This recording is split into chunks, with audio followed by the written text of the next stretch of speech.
이 G드래곤 소속사인 갤럭시 코퍼레이션 법인도 지금 1조 가치를 받아서 유니콘 기업으로 이제 등극이 됐거든요. 근데 이 법인도 최초 19년도에 법인 설립을 했었을 때는 자본금 100만 원으로 시작했던 회사입니다. 자본금 2,800만 원 이하의 과밀억 집권용 내 설립의 경우 한 85만 원 정도 선에서 설립이 가능하고요. 가장 효과적인 법인 전환 타이밍은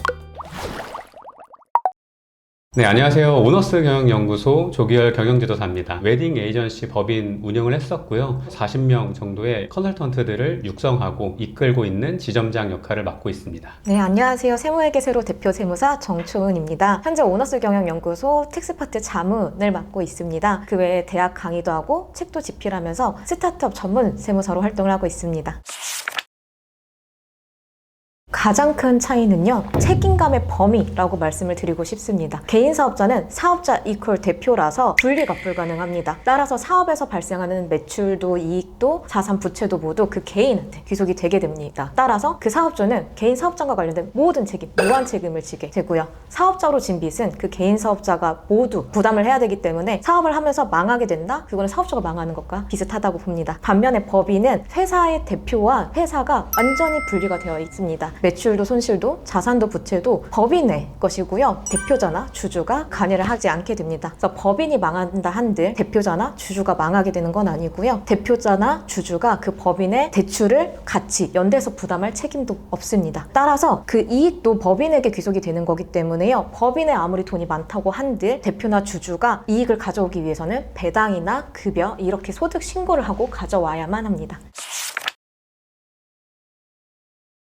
네, 개인 사업자라고 하면 사실 대표자 개인하고 이 돈의 경계가 굉장히 모호합니다. 사업을 위한 돈인지 아니면 대표자 개인의 돈인지가 굉장히 모호해서 사실은 되게 편리하게 쓰시죠. 근데 이제 법인 사업자 같은 경우에는 대표 개인의 돈보다는 법인의 돈이기 때문에 함부로 사용하는 게 좀 어렵습니다. 그래서 법인을 운영하시는 대표님들이 간혹 가다가 아니 내 돈인데 왜 맘대로 왜 편하게 못 써? 이렇게 하실 수 있는데요. 정확하게는 개인의 돈은 개인의 돈, 법인의 돈은 법인의 돈으로 좀 구분을 해주셔야 합니다. 그런데 사실 법인이라고 해서 무조건 어려운 건 아니고요. 실제로 잘 활용할 수 있는 방안들이 많이 있다 보니까 기장을 해주시는 세무사님께 한번 물어보시면은 그 활용하는 방법에 대해서 편하게 확인하실 수 있을 겁니다. 저도 굉장히 비슷한 의견입니다. 앞서 말씀드린 것처럼 대표자와 법인은 별개의 인격이고 분리가 되어 있는 것인데 이를 제대로 인지하지 못하고 관리하지 못해서 발생한다고 생각을 합니다. 많은 중소기업들이 보통 대표자님께서 최대 주주 혹은 100% 주주이신데요. 내가 내 법인을 다 갖고 있는데 왜 내 맘대로 못해? 라는 생각 때문에 나는 회사다 라는 잘못된 생각을 하고 계셔서 이것 때문에 많은 문제가 발생을 한다고 생각합니다. 말씀하신 것처럼 법인의 자금을 개인 자금처럼 유용을 한다던가 그런 거에 대해서 대표님들이 굉장히 불편하다라고 생각을 하시는 것 같고요. 당연히 법인의 통장과 내 통장은 분리가 되어서 사용이 되어야 됩니다. 법인이 곧 내가 아니기 때문에요. 법인의 중요한 의사결정은 이사회나 주주총회나 이런 적법한 절차를 또 거쳐야 됩니다. 처음 접하시면 용어나 절차도 생소해서 어렵게 느껴지실 수 있지만요. 나와 법인은 같지 않다라는 기본 원칙만 계속 상기하시면 운영하시면서 너무 어렵지 않으실 거예요.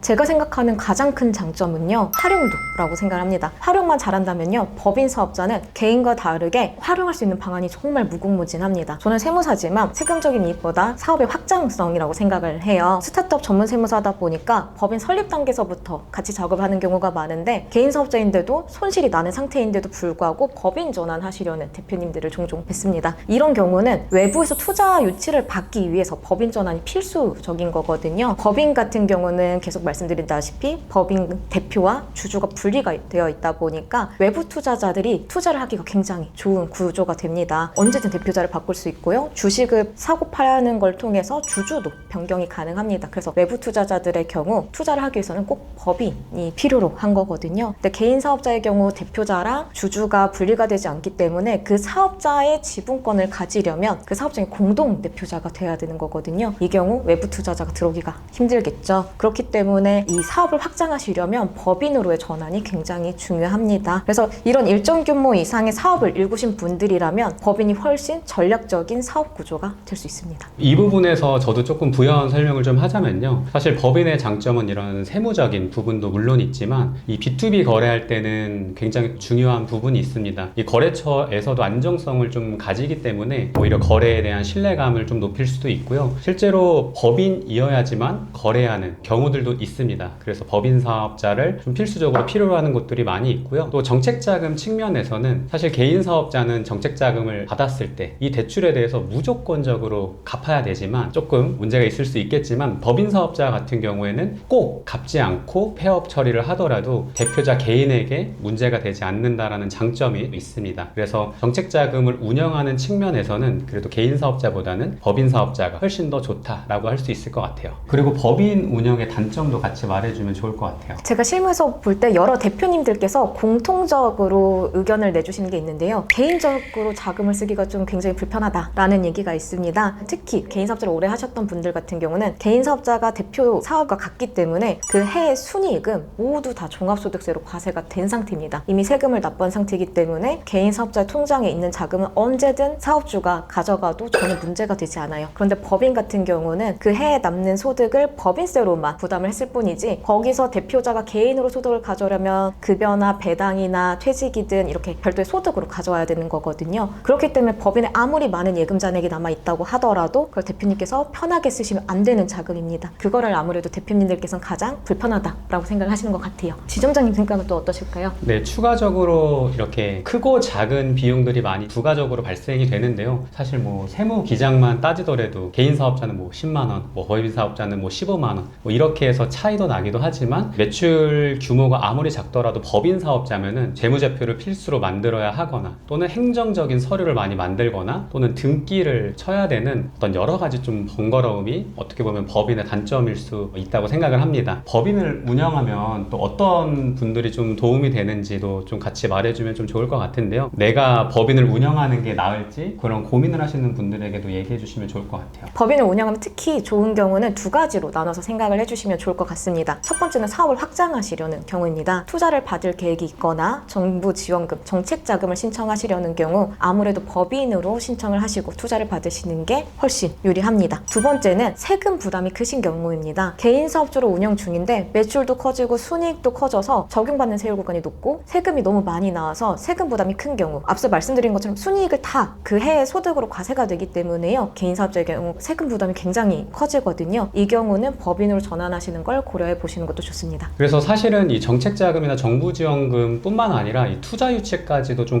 고려하신다면은 무조건적으로 이 법인 사업자 운영이 좀 필수적일 거고요. 만약에 4억을 좀 매입하려고 한다면은 개인 사업자 같은 경우에는 매년 이 종합소득세 높은 세율로 정산을 하다 보니까 저축하는 금액이 좀 적을 수 있거든요. 근데 법인 사업자 같은 경우에는 뭐 10%에서 한 20% 아주 적은 세율로 돈을 모아갈 수가 있으니까 4억을 좀 목표하시는 분들에게는 개인 사업자보다는 법인 사업자가 훨씬 더 유리하다라고 말씀드릴 수 있을 것 같아요. 그럼 개인 사업자에서 이 법인으로 바꿔야 하는 그 타이밍이 언젠지 네. 그런 것도 좀 말씀해 주실 수 있을까요? 네, 제가 연간 거의 한 법인 전환만 20-30회는 하는 것 같은데요. 현실적으로 가장 많이 보는 케이스는 아무래도 세금 부담 때문입니다. 특히 개인 사업자가 성실신고 대상 사업자가 되면요.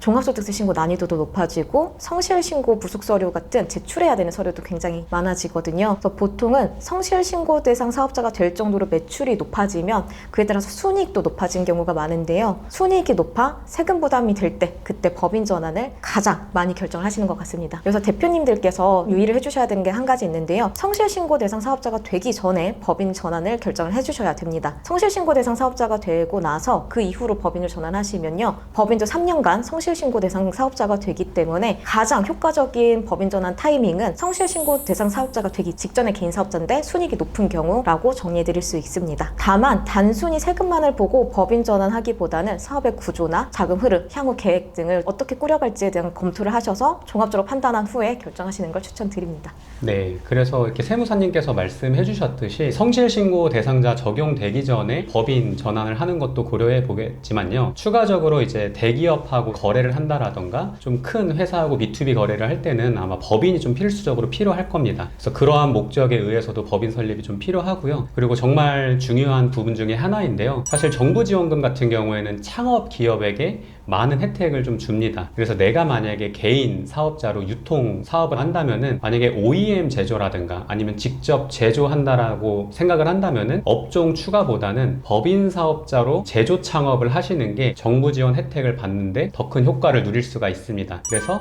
뭐 성실신고 대상자 되기 직전 또는 대기업하고 어떤 거래를 할 때, 또 세 번째로 이런 정책자금이나 정부 지원금 혜택을 좀 받기 위해서 새롭게 창업 법인을 만드시는 것도 추천드리는 편입니다. 법인 설립하려면 돈이 많이 필요하다라는 의견을 많이 받으실 텐데, 그거에 대한 세무사님 생각도 말씀해 주시면 좋을 것 같아요. 법인을 설립하실 때 단순 설립 비용에 대해서는 두 가지 방법으로 결정해 주시면 됩니다. 직접 설립 절차를 진행해 주셔도 되고요. 법무사 사무실에 의뢰를 하는 방법으로 진행도 가능합니다. 법무사 사무실에 의뢰를 하시면 설립하는 자본과 주소지에 따라서 수수료율이 좀 결정이 되는데, 요즘 많이들 설립하시는 자본금 2,800만 원 이하의 과밀억제권형 내 설립의 경우 등록면허세, 교육세, 뭐 각종 신청 수수료, 법무사 수수료 다 포함해도 한 85만 원 정도 선에서 설립이 가능하고요. 인터넷 등기소를 통해서 설립을 진행하거나 설립 시 필요한 서류를 직접 작성해서 등기소에 제출하는 방법도 가능합니다. 이 경우는 실비만 들기 때문에 대략 50만 원 정도 발생한다고 보면 됩니다.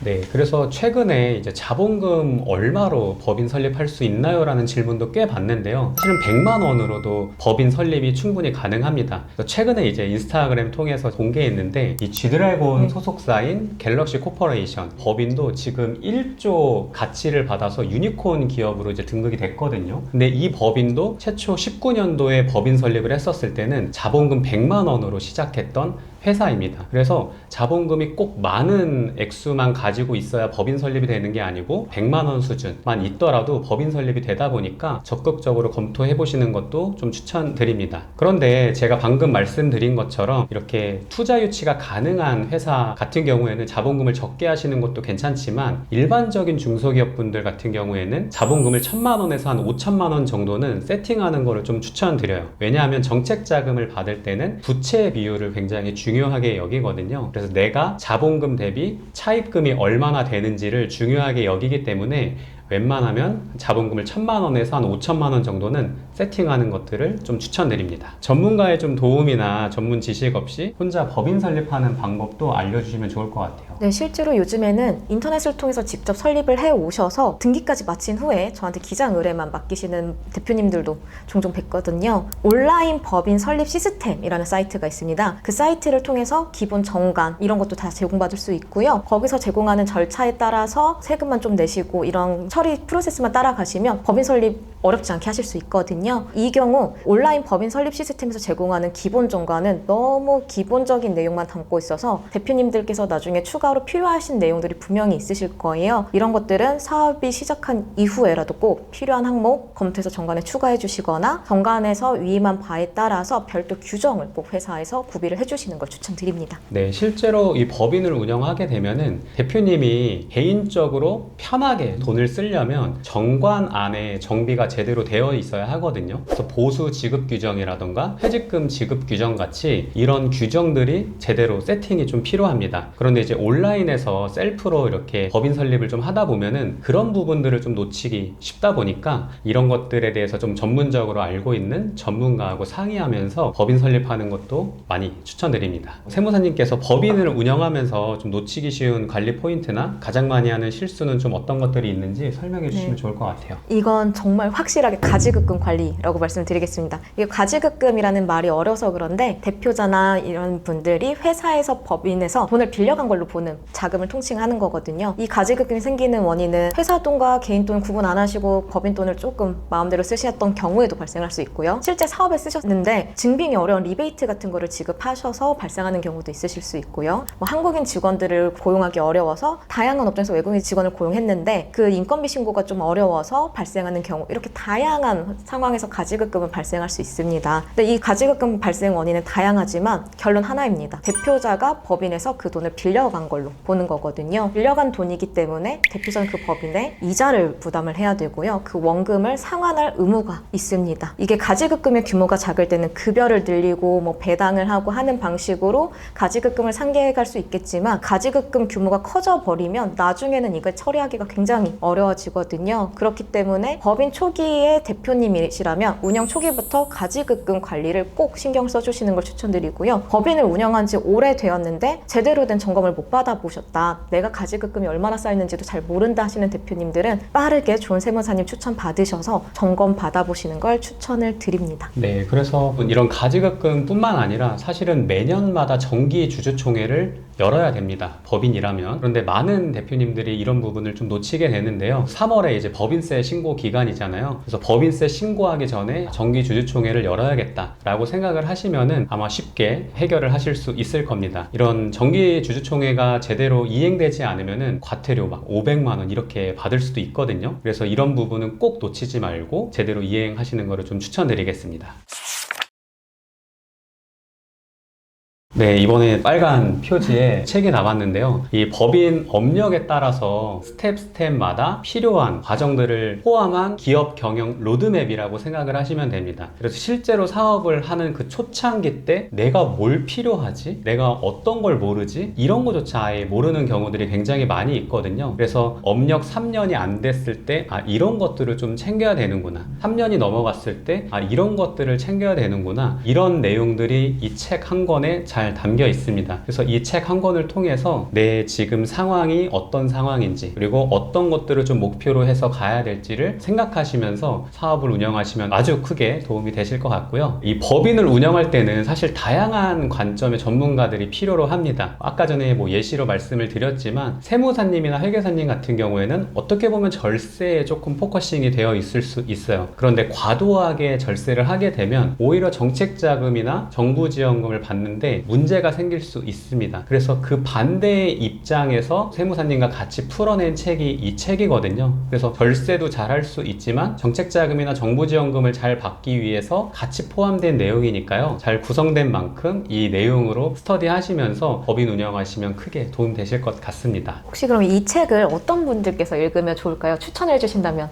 네, 개인적으로 이 책은 법인을 앞둔 분들, 그 모든 분들에게 사실 도움이 될 텐데요. 제 개인적인 의견으로는 이제 막 법인을 설립하시는 분들도 굉장히 도움이 많이 될 것 같아요. 그래서 3년 미만의 창업 법인 같은 경우에는 이 책이 거의 필수지 않을까라는 생각을 좀 가지고 있습니다. 왜냐면은 기업 인증도 받아야 될 것들이 굉장히 많이 있어요. 그래서 세액 감면이나 세액공제 받을 것도 많지만 고용지원금이라던가 무상지원금이라던가 정책자금들도 굉장히 많이 있습니다. 그래서 그런 내용들을 좀 포괄해서 담은 책이기 때문에 어떻게 보면 3년 미만의 법인 사업자분들 그런 분들에게 굉장히 좀 도움이 많이 될 것 같습니다. 책에 엑시트를 위한 전략적 로드맵 파트가 있던데요. 당장 매각 계획이 없어도 엑시트 준비를 미리 해야 된다라고 생각을 하시나요? 일단 내 목표점이 어디에 있는지가 굉장히 중요할 것 같아요. 엑시트를 한다라는 거는 그만큼 이 법인을 잘 키운다라고 저는 생각을 하거든요. 그러면 이 법인을 잘 키우기 위해서는 당연히 좋은 매출을 만들어야 되고 좋은 제품을 만들어야 되고 이 좋은 제품을 잘 보호하기 위해서 좋은 기술 이 세 가지가 굉장히 중요할 것 같아요. 이 기술을 보호하기 위해서는 지식재산권이 반드시 좀 필요할 테고요. 좋은 매출을 만들기 위해서는 좋은 제품들을 만들어야 하잖아요. 그런 좋은 제품들을 만들기 위해서는 돈이 필요하고 자금 조달이 되어야 하는 거죠. 그런데 이 자금 조달이 잘 되기 위해서는 수많은 기업 인증들이 필요로 합니다. 벤처기업 인증이라던가 이노비즈라던가 메인비즈라던가 이런 것들이 필요한데요. 그러한 목표점, 내가 엑싯을 하겠다, 법인을 잘 키우겠다 이러한 목표점이 있다면은 수많은 것들을 세팅을 해야 됩니다. 그래서 엑시트를 준비하고 간다라는 그 말은 법인을 잘 키우겠다라는 말이고요. 그 법인을 잘 키우기 위해서는 이 책이 좀 필수적으로 필요하지 않을까 생각을 합니다.